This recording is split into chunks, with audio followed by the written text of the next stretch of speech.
запланирован, тут как бы разбит на два этапа.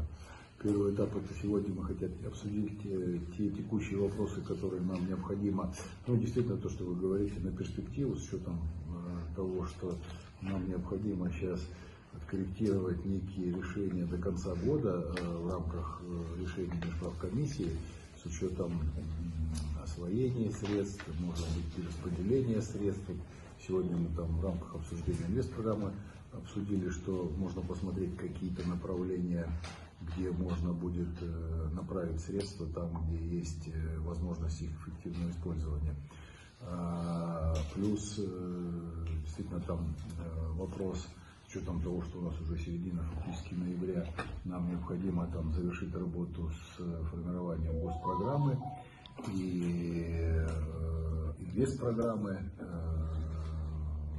акценты расставить на следующий период.